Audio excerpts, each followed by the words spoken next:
Is your practice tired of wrestling with insurance denials, deciphering EOBs, and watching your revenue slip through the cracks? You are not alone. Welcome to The Claim Game, the podcast designed to cut through the confusion and provide you with the best practices for revenue cycle management success. We are Jeremy and Catherine Zug, and we've been with people just like you in the trenches. Each week, we'll break down complex billing processes, share real-world solutions from practices like yours, and ask questions of the game makers and changers of healthcare so you can take control of your revenue. Let's turn those claim denials into deposits and help you return to focusing on patient care. It's time to win the claim game.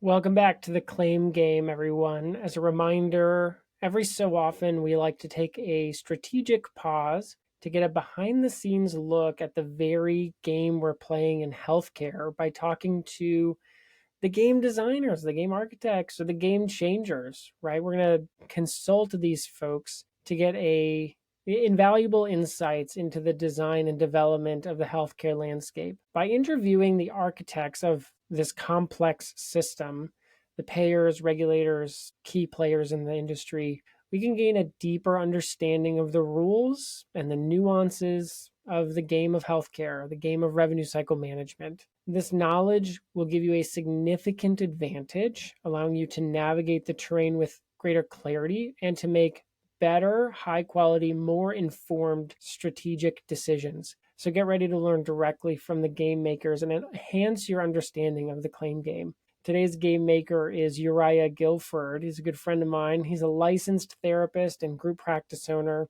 He's also the author of the Productive Practice book, and he is the head nerd at Productive Therapist, a virtual assistant company that serves providers in private practice. He's a technology nerd, a minimalist travel packer, and a rock drummer. Please welcome Uriah Guilford.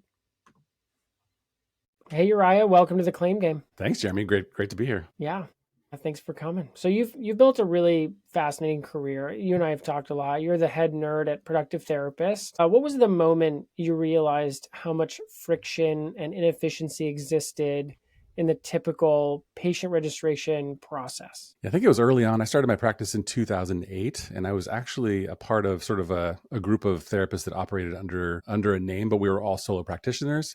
And so we took turns handling intake week by week. And I remember when it was my turn to take over the main line, we called it, the intake line. And I saw that there were several calls there that had not been listened to or responded to in maybe 5-6 days. And I remember just thinking, that is so unfortunate, because all these people calling this group, were in some sort of crisis, even if it was mild to moderate crisis, and to get no callback, I just thought that was something that should never happen. So of course I, called these folks back, and then I determined that when it's my week, I'm going to be on top of things because people deserve to get a callback, right? So when I left that group and it was fully on my own, from that moment on, it was just a priority to me to get back to people as quickly as possible. And then later on in 2015, I started a group practice, so it became even more important.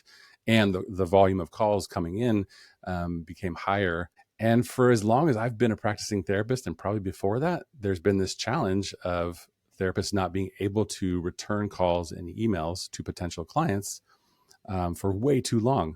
So the bar is set pretty low. But I think that's where it started, way back in maybe 2008, 2009. That's wild. Why is it not a priority, you think, in a lot of, and this is not just therapy practices, this is like private practice nationwide? Because I think we would all agree that when you call a practice, or even just expand that, right? You call a contractor, right?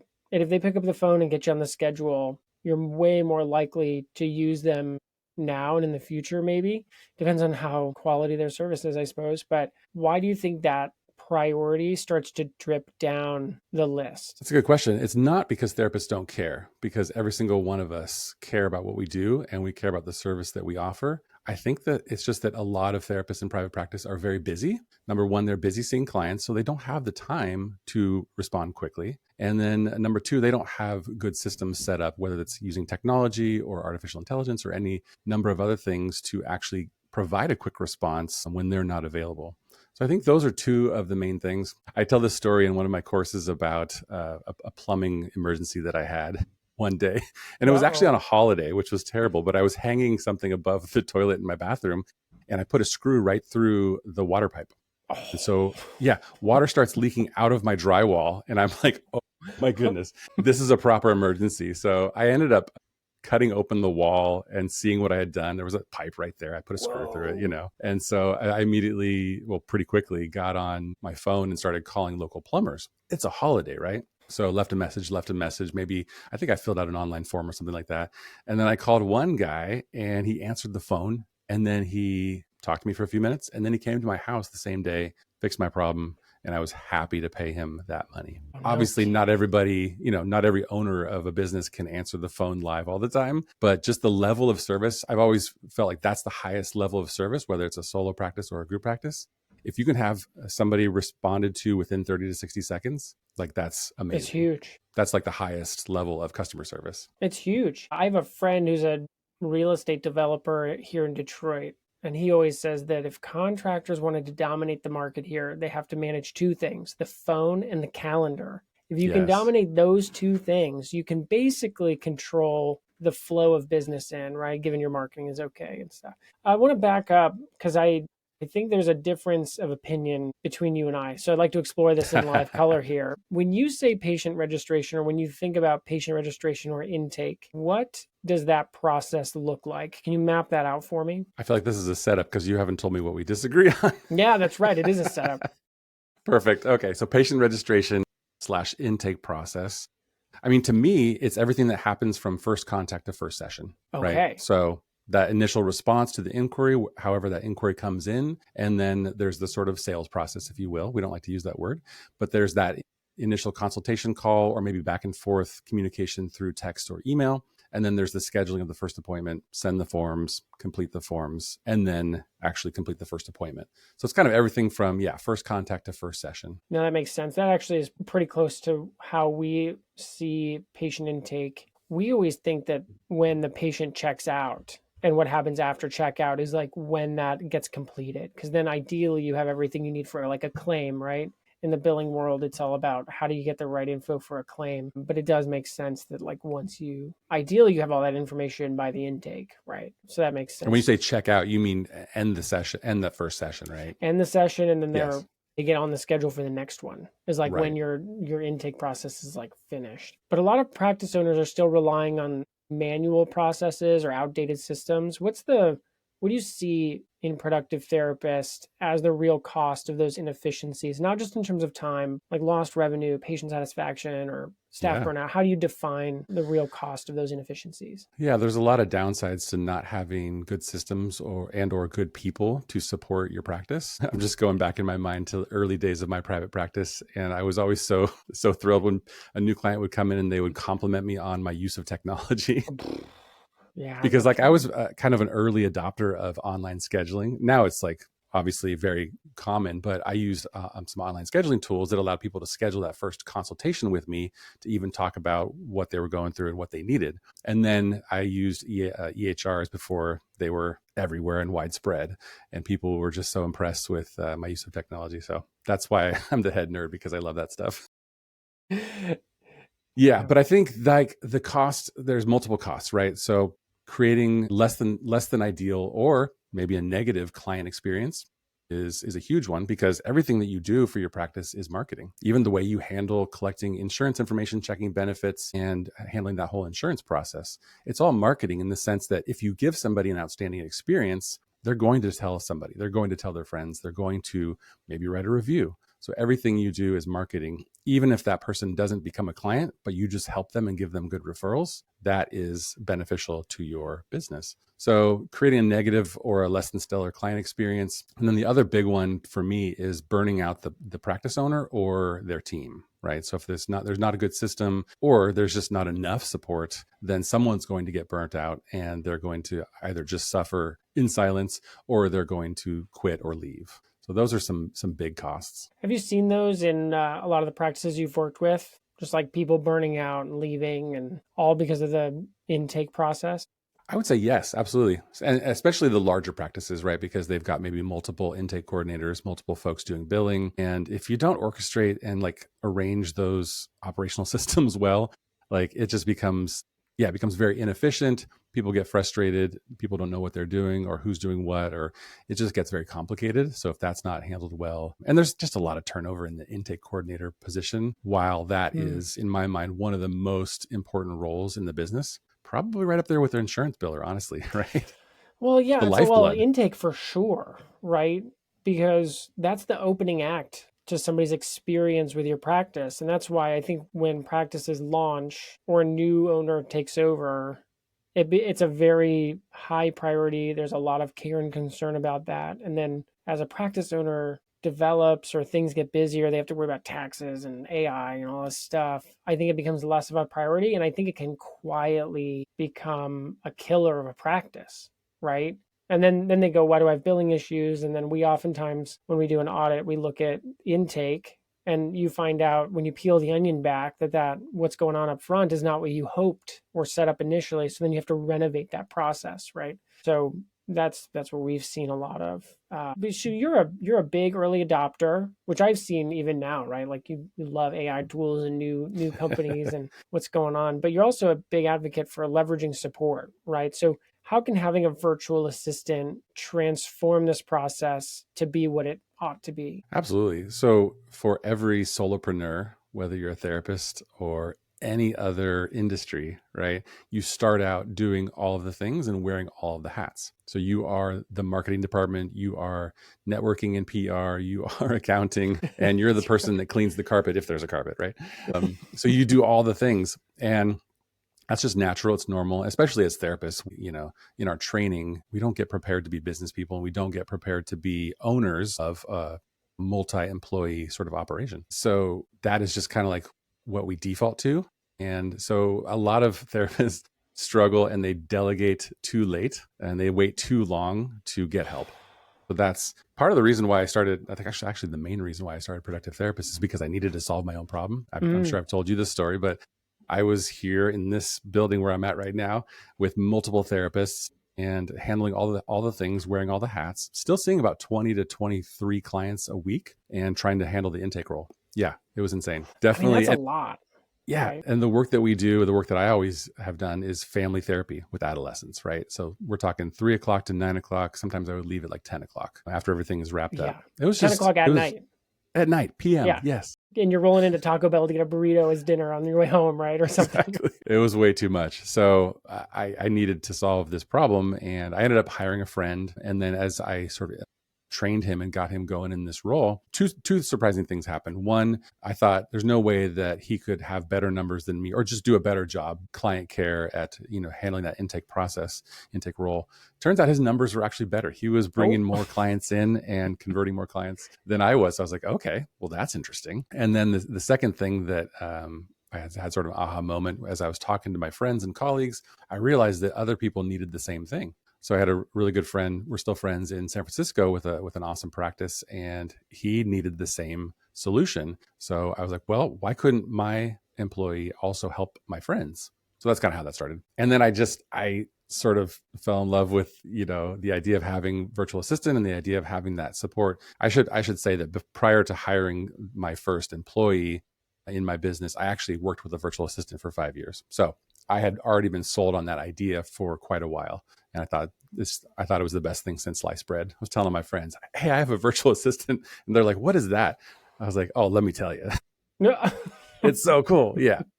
So that's kind of how Productive Therapist started. And ever since then, I've seen the compounding power of delegating and building an amazing team so that you can actually accomplish big goals and just help a lot more people. Well, that's the key, right? Is maximizing your impact, right? And we see this all the time. I don't know if you've seen this too, but you've definitely seen this. A practice owner gets their time back because they outsource something. They get over being afraid of the cost of that thing. They do it, and then they go, I'm never, ever going back. And then their practice grows at like twice the rate it would have, right? Or more, Oh, yeah.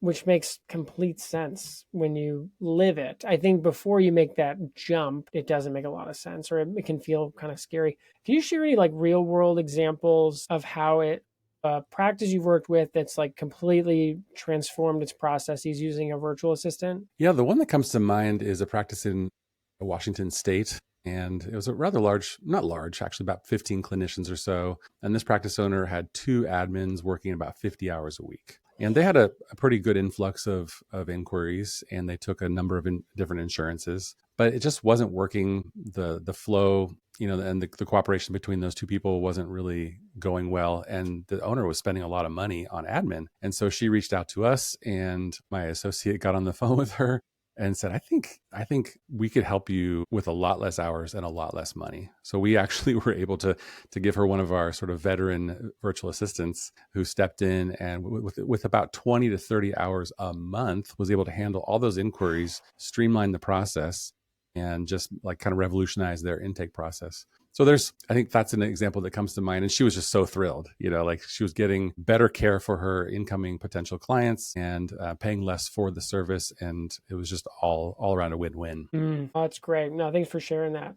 All right, we got to talk about the elephant in the room, which is that we're living in an age of AI, right? And it seems like there's this gold rush of AI can fix everything, which could be a total exaggeration. It could not be, right? Who knows? How is AI beginning to transform or impact, or how do you project it transforming or impacting this process, intake, patient registration? Yeah, my goodness, AI is seeping into absolutely everything in our lives. Mm-hmm. And there's so many applications of AI that we haven't even been aware of up until this point, and machine learning. Mm-hmm. So yeah, very interested in this topic. I would say probably obsessed with it. Yeah. But yeah. my interest, I have several different interests, of course, but I have this fascination with the intake process and creating this client journey, right? So I've been actually thinking for months about how can AI tools help improve the intake process, right? And so I think I've come upon the best application of AI to the intake process that I can think of. Okay. And for about 7 years, or ever since Productive Therapist has been around, people have been asking us this one question: will you answer my phone live? And we actually, in the early days, we tried it. We said, okay, well, yes, we can. Not all the time, but we will answer your phone live. And it was a spectacular failure because it just didn't work. So if you imagine we've got one shared virtual assistant that's like, let's say they're working with 3 practices, right? Oh, man. And they get on the phone with one potential client, and then all of a sudden their phone is Bing, buzz. bing. Yeah, right. No, it's way stressful. That only works with a call center with multiple, lots of people and like this efficient routing system, all that kind of stuff. But people want their phone answered live. I think that's true to this day. There's a lot of folks that would rather text or use an app or email for sure. But still, live phone answer seems to be like, the goal. For all these years, we've said no. We've partnered with virtual reception companies and sent folks to them, and et cetera, et cetera. Long story short, the technology is here now to where you can have your phone answered within 20 to 30 seconds by a very competent conversational AI agent that can answer questions, that knows everything about your practice, that can answer basic questions, even, what insurances you take, what are your fees, you name it, whatever you want that conversational agent to answer. But here's the powerful thing in my mind, because I still think the human component is important. And fingers crossed, it will be for some time, both for people wanting human therapists and also for a human intake coordinator being a valuable thing, right? Yeah. So the most amazing thing about this AI solution is that the AI agent picks up the phone, has this conversation that's actually very helpful to the person on the phone. And then it has the capability of seeing the calendar of the intake coordinator and conversationally booking an appointment. Right. And it's not that amazing in terms of all the things that AI can do in the world right now. This is not the most amazing thing, but I think it's a game changer. Mm-hmm. So if somebody could call my practice right now, even when my intake coordinator is busy, right, and they can get the information that they need and then book a call, like that's amazing to me. Yeah, that's very good. I mean, it basically like 1980s. That's your secretary, right? I mean, It is. it's very Yeah. effective. What are some of the concerns that you think therapists or practice owners have around the use of a tool like that? And how do you think they get solved for? Yeah. It seems like the biggest concerns around AI for therapists are in the note taking and the scribe, AI scribe sort of realm, the biggest sort of controversy, if you will, or like problems with it. I think this application that I'm talking about, I don't think most therapists or practice owners would have an issue with it. Hopefully they will be excited about it. But yeah, there's a lot of existential concerns and challenges. It's just with all of this. And I've been watching a lot of videos and studying all that. I spent about probably like 80% of my AI learning time on cool tools and how to use them, and then like 20% on like end of the world doomsday or like projection stuff, and yeah, or like moral ethical sort of issues around it. It's all fascinating, but I don't think go ahead. I was gonna say I don't think most therapists would have an issue with an AI bot either being a chatbot or a conversational AI agent. I think that would be a win. I don't imagine that's a big concern either. The one concern I have, you tell me what you think about this. Right now, it's like a free for all, right? You run out there, you put your flag in the ground, and it's yours to claim, right? And that's all well and good until somebody tries to use it for nefarious reasons, which people have like a really innate gift to do with almost anything, right? And then it's going to get legislated back. And so right now, we're seeing like your state, California, Colorado, New York, limiting what insurance companies are allowed to do with AI in like the billing world. But there's still no regulation on what the providers can do, practices, right? So practices can still like whatever their imagination can dream up, they can do, which I think makes a lot of sense. Like what you're talking about. So are you developing that kind of thing, that kind of technology? Absolutely. Yeah. I've been using it for a little while with Productive Therapist, and it's really great. I was good. I'll talk about that. But I just on the topic of insurance and intake, right? I was looking, I'll send this link to you if you want to put in the show notes, just interesting. But I was looking at this company that a friend shared with me, and they have AI, I think it's mostly chatbots, but they can, and you've probably heard of this, but they can actually check your insurance benefits and do a whole bunch of insurance related tasks. I don't know exactly how that works, but that's interesting because that's an important component of the intake process for an insurance-based practice. And if some of that can be automated and done without a human and done well, I think that's promising. No, it is promising for sure. The problem is insurance companies aren't allowed to do it back. And so you flood the insurance company with essentially unlimited amounts of calls, right? And then you can't get the information fast enough. So there is still a limiting factor in this process. And that's where I think the regulation and the legislation needs to loosen a little for the insurance companies, because two machines should be able to have that conversation without a doubt. It's just data. We're just trying to acquire data, right? Data, right? And so that makes a ton of sense. So we're kind of like in this weird like tension space. Like practices are allowed to use maximizing tools at a scale that's unheard of, but insurance companies aren't really allowed to reciprocate. But we'll get there eventually. I think that's how policy decisions get made, right? Like you overswing and then you got to swing back, and you kind of like find where the middle is for sure. Yeah, I hope that happens too. Yeah. Yeah. Oh yeah. I think it'll be really, really great. One mistake in your notes can cost you a reimbursement. Blueprint helps providers avoid that by writing smarter documentation, flagging issues early, and getting claims out the door faster. Check the show notes for the link to give it a try for free. So for a practice owner considering bringing on a virtual assistant or using an AI tool, what should they look for? Like, what are the pitfalls? How should they approach this? How have you approached this conversation in your own practice? Yeah. So in my experience, when you're thinking about a virtual assistant specifically for intake coordinator function, right? I think it's ideal to, if you're solo or you're just starting a group or you've got a small to medium-sized group, there's a lot of options there. But I think a virtual assistant like the ones that Productive Therapist provides are ideal for either the very busy solo practice or the practice with maybe 5 to 15 clinicians. I think it's an amazing solution because you essentially get to pay just for the minutes that you use, right? And at least with us and other companies like ours, you get a fully trained, HIPAA certified virtual assistant who is good at handling that entire process from that first inquiry to that first session and even beyond that. So I think it's an incredibly good solution because it's, at the end of the day, it's actually a lot cheaper than hiring a part-time person or hiring a full-time person for that matter. And then in our experience, once folks get to a certain size, they want to hire in-house, and that makes sense. So we provide training for that. We've done recruiting in the past. We're basically just trying to help equip as many practices as possible to have an awesome intake process. And then I think you really do want somebody who has, obviously you want somebody that has admin experience, but you want somebody that has an understanding of the value of therapy and believes in sort of what they're selling, so to speak, right? And then you want somebody that has the personality characteristics that are most ideal. They don't have to have a psychology degree. In my opinion, they don't even have to be a therapist.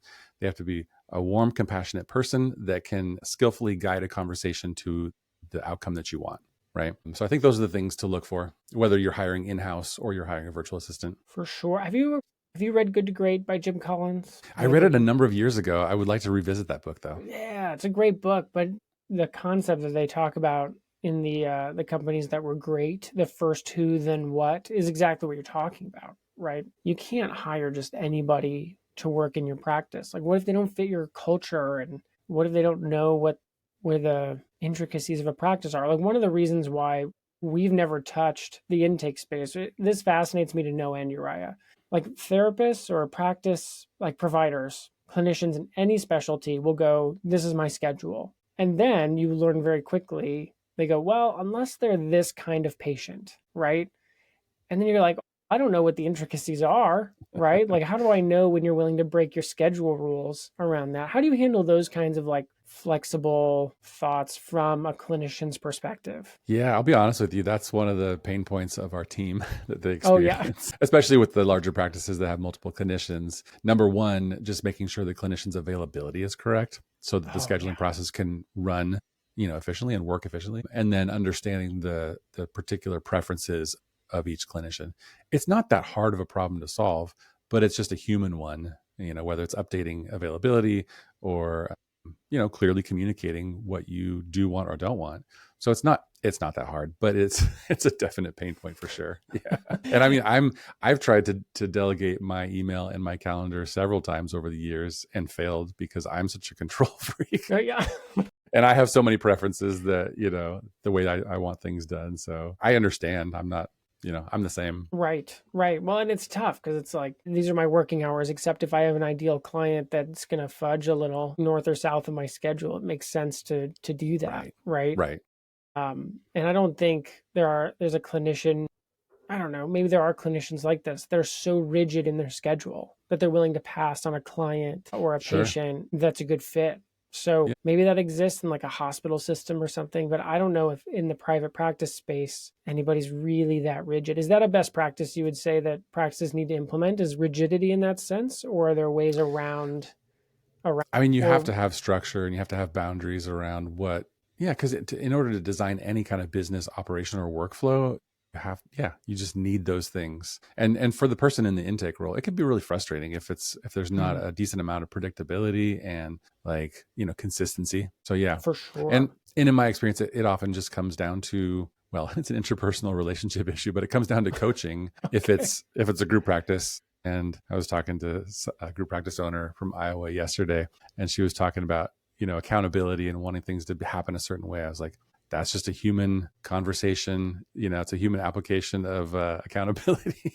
There's no way around that, really. You can use some technology and whatnot, but at the end of the day, it's like, hey, Jeremy, we need to talk. This is the way things need to go, and this is the way they're going. How do we get you from here to here, right? Well, that's right. I mean, you're going to take a risk, right? You see that with like your plumber, right? Your plumbing example, whoever you called could have been a total lemon, right? Right. And then you're out the money and you got to just move on, right? At some point. So yeah, it makes sense for sure. So for a practice owner who's really overwhelmed by the idea of overhauling their current system, like let's say their current intake process is a total disaster and they're getting complaints and clinicians are mad and their intake person's in their office and all this stuff. What's like where would you recommend they start? Oftentimes starting is the hardest. Where does a practice owner like that start to begin the process of renovating their intake process? Yeah, if your intake process is not working, you probably know what the major issues are, the major pain points. So you want to attack that.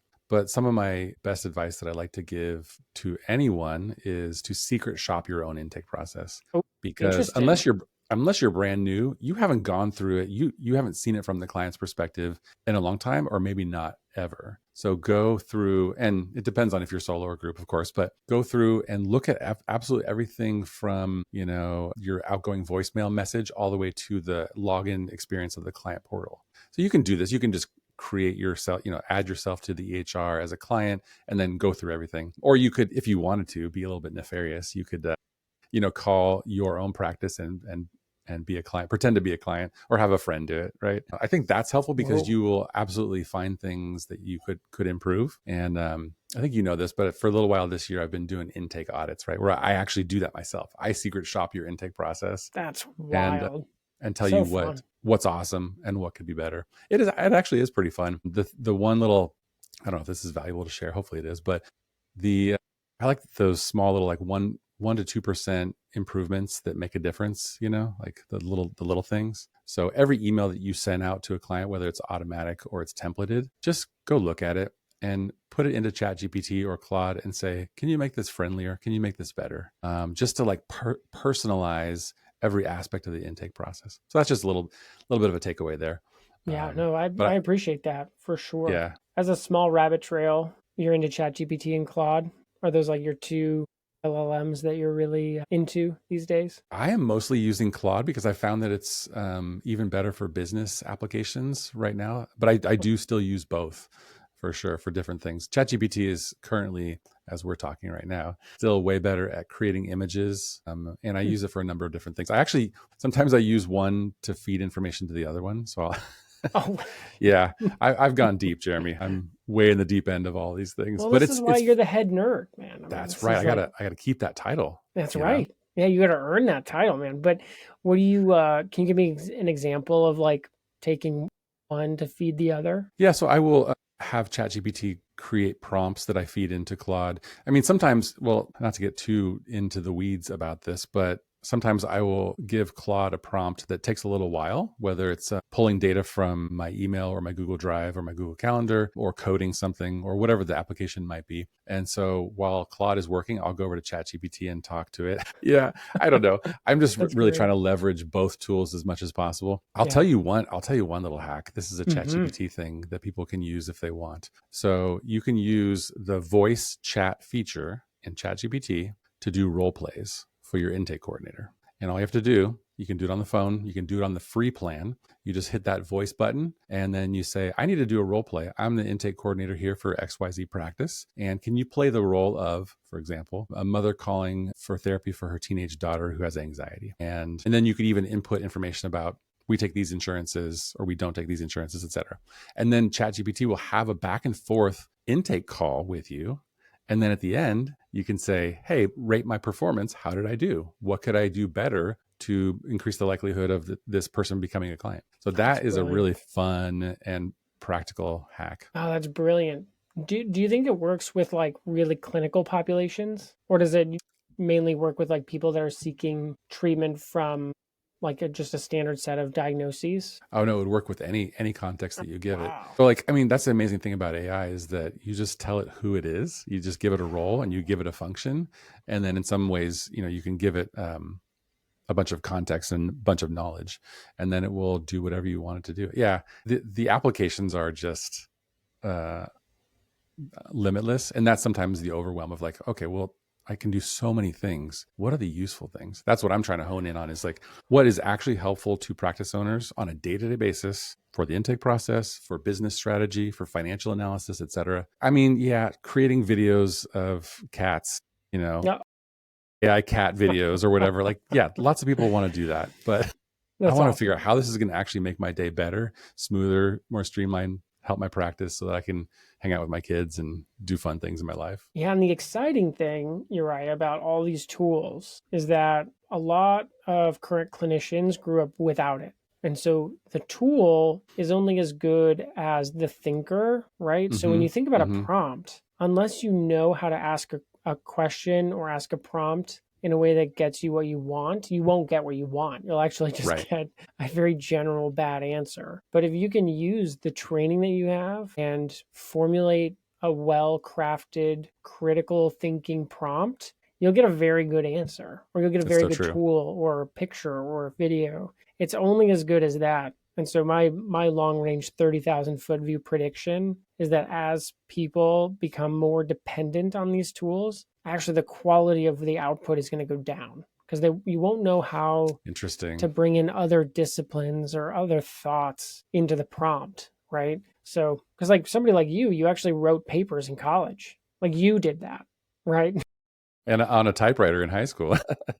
Maybe if you're like Tom Hanks or something on the typewriter, but like you as a creative Right. person and an early adopter, you seemed like you just jump right in, yeah, to these tools and try to figure out how they help. A lot of times I do. I feel like I was a little bit late with the AI thing, but Hmm. I'm fully on board now. So sometimes I don't jump on trends or like, whatever everyone is doing, but if it's fun or interesting or I can find an application for it, yeah, I'm in for sure. Yeah. Amazing. Well, give us like a prediction, 5 to 10 years down the road. Where do you see patient intake heading? So many people are trying to like prognosticate into the future of like what's Nice. going to happen with AI and just the world in general. And the most honest answers that I've been hearing lately are nobody knows. So as much Amazing. as I would love to tell you 5 to 10 years, Yeah. this is exactly what's going to happen.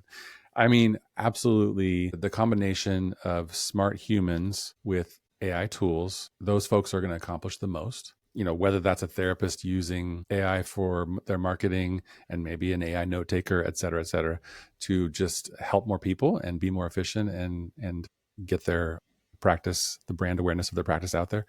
So I think the combination of humans and AI tools is going to like revolutionize a lot of different things. But fundamentally, so much of what we do is human. And so hopefully those things don't change very much. Yes, our clients will be using these AI tools for support, for life coaching, for therapy. Yes, people are now using it for therapy. So that is happening. And I mean, hopefully our lives get better and we can better address the mental health crises of our country. Because I think, honestly, if from a standpoint of accessibility, if people in rural areas or just more people who would be unlikely to be able to want to see a therapist in person or afford to see a therapist or even have insurance, if more and more people can get quality support that is delivered by artificial intelligence. I know this is somewhat controversial, but I think that's a huge, huge win. And yes, the use case, the situations where it's has negative outcomes. Yeah, we do need regulation to help with that. So I don't know if that's helpful, but those are a couple thoughts. No, that's super helpful. You're right. I Yeah, think that makes sense. I think a lot of people are scared yeah. about what's going to happen with AI. Is it going to take my job? Am I going to be able to do something? The way that we've started to think and talk about AI at our place is like this is the wrench, right? This is the car, right? It's like a new innovation of technology. And the people that win are the ones that can think through how to use it the best, right? That's a weird way to say that. Sort of like your sparring partner idea, right? Mm-hmm. You can use it to spar your intake process. That's only as good as the person you're like the person sparring with the thing, right? Sure. Right. So if the person who's engaging in the sparring activity, right, to use that language, can think through the right like tempo, I think those people are going to do okay because you're going to be able to Definitely. use it for whatever you want to use it for, which is pretty Yeah. exciting. Our listeners want to think through how to do this better, like patient registration, patient intake. If somebody listening doesn't want to deal with it and they just want to outsource it to you, where do they go? How do they get in touch? What does that look like? All of our amazing resources are housed over at productivetherapist.com. And yes, we do have a team of virtual assistants that can step into your practice and help you run your intake process much more efficiently. And we also have training. If you have your own person, we can train them for you. And then we also have some other courses and resources. It's all focused on the intake process. So that's, if you're looking for help with that, that's the place to go. Yeah, shout out to the directory too. The directory is very good. Yeah. If you've not been Thanks. on the productive therapist directory, it's very good. So I yeah, will definitely get. plug that too, because we can't help everybody, obviously. And I've found over the years a number of really good mental health virtual assistant companies. So you can check those out at productivetherapistdirectory.com. Yeah, amazing. The goal of this podcast is to give providers and their staff clear systems and best practices for revenue cycle management specifically. But when we interview people like you that are changing the game and changing the landscape of private practice, we love to get as much wisdom out of you as we can muster. And I love the way our last question is phrased, but if you erased everything that you had to say about this topic, about patient intake, and only could leave one piece of advice around patient intake, what would that be? Ooh, that's a good question. And I actually do fortunately have an answer that comes to mind. Nice. And it might not be what you or others would expect, but my one piece of advice would be aim for surprise and delight. So as you're designing your intake process or redesigning your intake process, think about how you can make it wonderful. How can you make it shockingly amazing? I know that sounds almost silly, but if you look at this through that lens, I think you will create a more helpful, a more wonderful sort of experience for your new clients. Because I think they deserve that. You know, we all deserve that, especially when we are hurting and in crisis and looking for help. How can you make it more caring, more compassionate, more surprisingly wonderful? That's awesome. That's great. Well, thank you so much for being here on the podcast and talking with us today. If you enjoyed today's episode of The Claim Game, please take a moment to leave us a rating and review wherever you listen to your podcasts. It really helps new listeners to find us. Make sure you never miss an episode by subscribing to The Claim Game on your favorite podcast app. Your feedback means so much to us. We want to provide valuable education about revenue cycle management. So if there's something we didn't cover in our topic that was a burning question for you, please let us know so we can try to get you the information you desire. You can find the links to all resources we mentioned in this episode in the show notes. And if you want to dive deeper into our resources, we have two places you can do that. First, you can go to our blog at practicesol.com/blog, where we have 8 years of educational blogs. If you want to learn more about what Practice Solutions does, reach out. We'd love to hear from you. Just go to practicesol.com to learn more and to connect with one of our awesome people on our team. Thanks for listening. We are Jeremy and Catherine Zug, and this is The Claim Game. See you at the game table next time.